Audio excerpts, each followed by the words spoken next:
Assalamualaikum warahmatullahi wabarakatuh. Bertemu lagi bersama Ibu pada mata pelajaran prakarya dan kewirausahaan. Pada video kali ini, kita akan membahas materi tentang penerapan sistem produksi usaha makanan internasional dengan topik teknik pengolahan makanan internasional.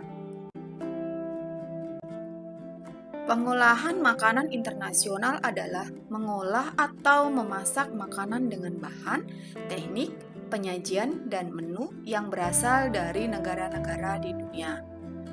Ada beberapa teknik yang diperlukan untuk mengolah makanan agar dihasilkan suatu produk makanan dengan cita rasa yang sesuai dengan harapan. Teknik-teknik pengolahan makanan internasional diantaranya adalah 1. Merebus atau boiling, yaitu memasak bahan makanan di dalam cairan mendidih, suhu sekitar 100 derajat Celcius, sehingga gelembung udara pecah di permukaan cairan.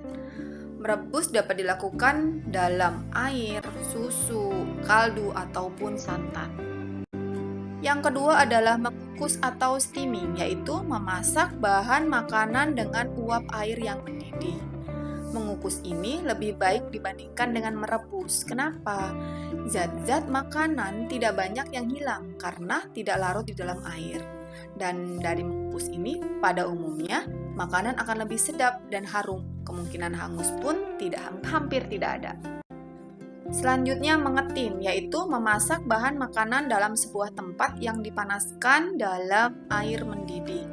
Kebaikan makanan yang ditim adalah makanan tidak mudah hancur karena tidak perlu diaduk.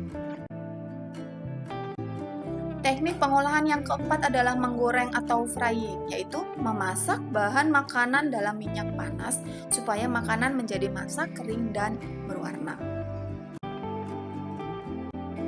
Ada 2 cara menggoreng, yaitu deep frying, menggoreng dalam minyak goreng yang banyak dan panas. Biasanya menggunakan penggorengan berbahan dasar tebal. Kemudian pan frying, yaitu menggoreng dengan margarin, lemak, atau mentega yang cukup dengan melumuri atau mengoleskan pada dasar penggorengan saja. Kemudian yang kelima adalah menyetup atau stewing, yaitu memasak makanan di atas api kecil setelah makanan itu direbus, digoreng, atau ditumis. Hal ini dilakukan agar makanan menjadi lebih lunak dan bumbunya meresap. Selanjutnya menyemur atau braising, yaitu memasak bahan makanan dengan menggunakan sedikit air. Kemudian yang ketujuh menumis atau sautering, yaitu memasak bahan makanan dengan margarin, mentega, atau minyak sedikit sambil terus diaduk.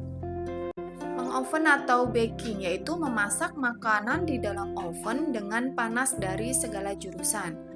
Mengoven ini dapat dilakukan untuk kue-kue kering, roti, kemudian beberapa macam masakan yang untuk memperoleh lapisan kulit yang kering dan kecoklatan. Teknik memasak selanjutnya adalah memanggang atau broiling, yaitu memasak makanan di atas api yang terbuka sampai kecoklatan dan mendapat lapisan yang kering. Memarinir atau marinating, yaitu merendam bahan makanan di dalam cairan berbumbu. 11. Memanir atau coating, yaitu memberi lapisan telur dan tepung panir pada makanan yang akan digoreng. Memanir ini dilakukan supaya makanan terlihat lebih rapi, tidak mudah pecah pada saat digoreng, dan tidak mengisap banyak minyak. Larding dan barding ini hampir sama ya. Jika melardir atau larding adalah menjahitkan pita lemak pada permukaan daging yang tidak berlemak sebelum dipanggang. Sedangkan membardir atau barding adalah membungkus daging atau unggas yang tidak berlemak dengan lapisan lemak tipis sebelum dimasak. Hampir sama ya. Selanjutnya, memblansir atau blanching, yaitu mencelupkan bahan makanan di dalam air mendidih sebentar, kemudian diangkat dan cepat dimasukkan dalam air dingin. Hal ini dilakukan pada buah-buahan dan sayuran yang akan dibuat tahan lama untuk memperbaiki warna, membunuh kuman-kuman, dan memudahkan untuk mengupas. Kemudian teknik memasak yang ke-11, memfilir atau fileting, yaitu menghilangkan tulang-tulang atau duri pada daging ayam atau ikan. Menggelasir atau glazing, yaitu memberikan lapisan mengkilap pada makanan, roti, ataupun kue-kue lain dengan cara menutup dengan glasir air atau putih telur. Selanjutnya, mengentalkan atau thickening, yaitu dengan menambahkan bahan-bahan pengental pada zat cair. Bahan pengental yang dapat digunakan diantaranya adalah pati atau kanji, telur, dan gelatin maupun agar-agar. Yang ke-19, mengocok atau beating, yaitu dengan memasukkan udara ke dalam makanan, misalnya pada telur untuk membuat adonan. Karena udara itulah, maka makanan akan mengembang. Mendinginkan atau chilling, yaitu membiarkan makanan untuk sementara waktu di dalam lemari pendingin, sampai tercapai suhu yang diinginkan. Dan yang terakhir, menghidangkan atau serving, yang merupakan cara menghidangkan makanan yang telah matang. Selanjutnya, kalian bisa kerjakan tugas mandiri berikut ini. Carilah informasi dari berbagai sumber tentang 5 jenis makanan internasional. Kemudian, identifikasi teknik memasak yang digunakan untuk mengolah makanan-makanan tersebut. Sertakan gambarnya.